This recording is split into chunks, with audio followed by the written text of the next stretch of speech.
వక్ఫ్ bill కొందరికి మంట పుట్టిస్తోంది. ఆ మంటల తీవ్రత మామూలుగా ఉండటం లేదు. ఆవేశాన్ని అణుచుకోలేకపోతున్నారు. ఆవేశాన్ని ఎలా ప్రదర్శించాలో తెలిసి చావడం లేదు. దీంతో కొందరు నేతలకు హై లెవెల్ బీపీ రైజ్ అవుతోంది. కశ్మీర్ అసెంబ్లీలో ఇదే జరిగింది. పార్లమెంటు ఆమోదించిన ఉమీద్ చట్టంపై చర్చించాలని, బిల్లుకు వ్యతిరేకంగా తీర్మానం ఆమోదించాలని కాంగ్రెస్, ఎన్సీ, పీడీపీ వంటి పార్టీలు 3 రోజులుగా పట్టుపడుతున్నాయి.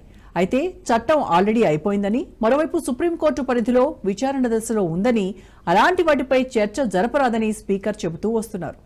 అయితే 2 రోజుల క్రితం సభలో నోరు మెదపని ఆప్ ఎమ్మెల్యే ఒక్కసారిగా పూనకం వచ్చినట్టుగా బీజేపీ ఎమ్మెల్యేల మీదకి ఊగిపోయాడు. టెర్రరిస్టులను మించిన టెర్రరిస్ట్ అన్నట్టుగా అవతారం ఎత్తాడు. దీంతో కశ్మీర్ అసెంబ్లీ కాస్త రణరంగాన్ని తలపించింది.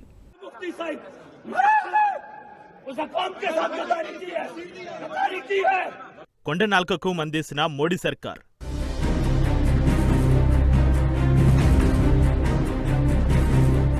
ఉన్న నాలుక కోల్పోకుండా నేతల తంటాలు.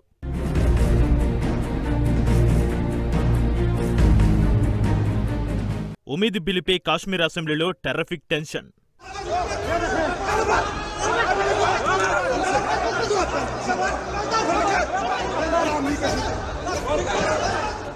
జమ్మూ కాశ్మీర్ అసెంబ్లీలో భూకంపం లాంటి వాతావరణం ఏర్పడింది.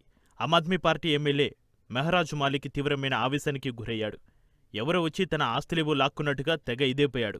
ఒక్కసారిగా బీపీ పెరిగిపోయి, నరాలు చిట్లుపై, మొహం కళ్ళు ఎర్రగా మారిపోయి, రక్త పిపాసతో తహతలాడుతున్నాడా అన్నంత బీభత్సం సృష్టించాడు. ఆయన వీరంగా ఏ లెవెల్లో ఉందో చూడండి.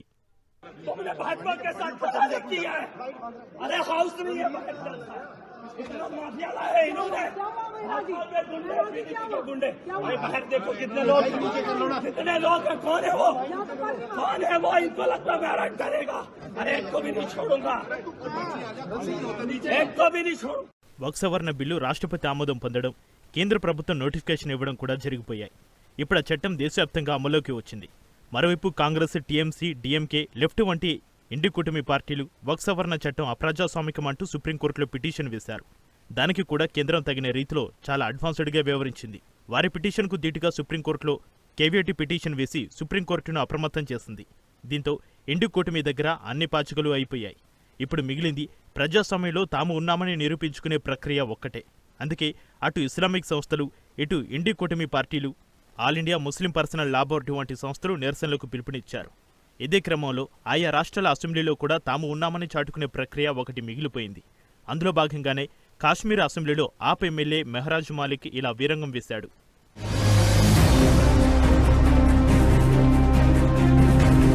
ఆమ్ ఆద్మీ పార్టీకి కాశ్మీర్లో ఉన్నది ఏకైక ఎమ్మెల్యేనే. ఆయన కూడా 2 రోజుల పాటు జరిగిన చర్చలో అసలు పాల్గొనలేదు. పార్లమెంట్లో బిల్లు క్లియర్ అయిన తర్వాత కాశ్మీర్లోని కాంగ్రెస్, ఎన్సీ, పీడీపీ పార్టీలు వక్ఫ్ బిల్లుకు వ్యతిరేకంగా తీర్మానం చేయాలని, దానిపై చర్చ జరగాలని పట్టుబడుతూ వస్తున్నాయి. కానీ ఆ విషయంపై సుప్రీంకోర్టులో పిటిషన్ దాఖలు అయ్యాయని, అలా సబ్ జుడిస్ అంశాలను ఇతర వేదికల మీద ఎక్కడా చర్చించడం తగదని స్పీకర్ చర్చకు నిరాకరిస్తున్నారు. ఇలా 7-8 తేదీల్లో ఇదే తంతు జరగడం, ఎన్సీ, కాంగ్రెస్, లెఫ్ట్ వంటి కొందరు స్వతంత్ర ఎమ్మెల్యేలు పట్టుబడడం, సభా వాయిదా పడడం, అనంతరం సభ్యులంతా కేంద్రంలోని బీజేపీ ప్రభుత్వానికి వ్యతిరేకంగా నినాదాలు చేయడం జరుగుతూ వస్తున్నాయి. ఈ క్రమంలో 2 రోజుల పాటు ఎక్కడా తన గలం వినిపించని ఆప్ ఎమ్మెల్యే మెహరాజ్ మాలిక్ ఒక్కసారిగా టెర్రరిస్ట్ అవతారం ఎత్తాడు. కాశ్మీర్ ప్రజలకు ఆప్ ఎమ్మెల్యేల ఉనికి లేకుండా పోతుందని భయపడ్డాడో, లేక మరేదైనా గుర్తుకొచ్చి పూనకం వచ్చిందో తెలియదు. కానీ అటు పీడీపీ నాయకురాలు మెహబూబా ముఫ్తీని, ఇటు బీజేపీ ఎమ్మెల్యేలను పరుషమైన పదజాలంతో తోలనాడాడు. ఒక దశలో హద్దు దాటి కూడా మాట్లాడి తన అవివేకాన్ని, ఆవేశాన్ని, అజ్ఞానాన్ని ప్రదర్శించుకున్నాడు.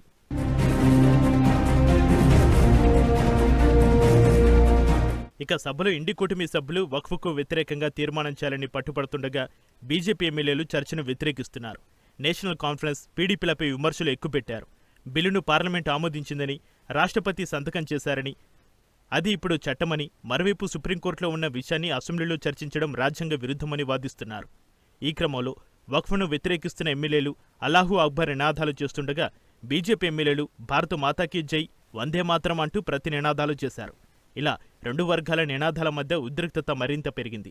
స్పీకర్ మీద నమ్మకం లేకపోతే ఆయన మీద అవిశ్వాస తీర్మానం పెట్టవచ్చని, అంతేకాని ఇలా సభా కార్యకలాపాలు అడ్డుకోరాదని బీజేపీ సభ్యులు వారించారు.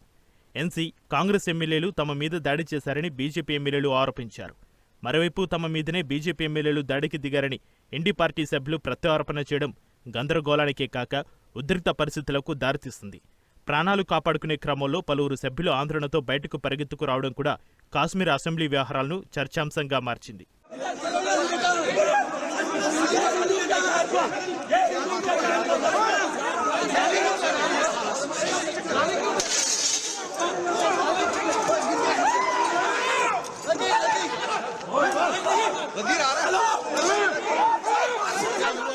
ఇక సభ వాయిదా పడిన తర్వాత అసెంబ్లీ బయట ఆప్ ఎమ్మెల్యే ప్లేటు ఫిరాయించడం విశేషం.